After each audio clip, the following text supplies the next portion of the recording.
幸運既然係隨時做好準備 ，be prepare 加 opportunity 等於 lucky。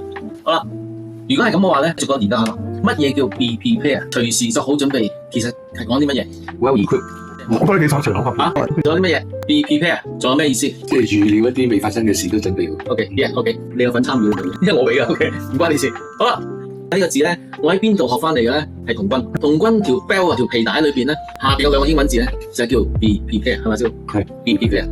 咁佢嘅意思係咩咧？就係話咧，佢有一句説話嘅，叫日行一善。咁即係話咧，唔該你每一日咧都要日行一善。咁你點樣行到一善咧？其實大方啲，係哇，真係大方啲。OK， 有我個大方而家。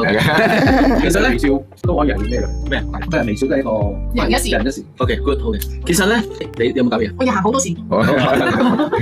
其實咧，冇參俾佢。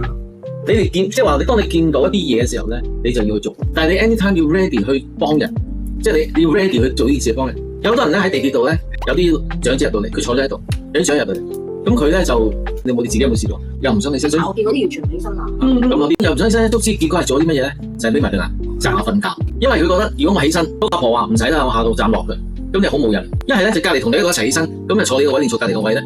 即係佢好多諗嘢，好多諗法，令到佢咩 hold 住咗個動作唔做。OK， 喺做與唔做之間咧，佢就會決定不如瞓一瞓咩㗎？咁你乜事都冇。嗱呢個其實經常喺地鐵會見到嘅。我哋叫預想太多。原來當你預想太多嘅時候咧，你個 prepare 咧會褪後咗嘅。即係就算你幾 prepare 都好，因為你想太多，因為諗太多，需要停咗喺度。結果你咩都唔做。咁呢個咧就係你唔係一個隨時做好準備嘅人，而可能咧就係你要 anytime to be ready， 要準備有啲嘢發生，而你係 ready 咗嘅。OK， 跟住咧你就去掌握嗰個機會。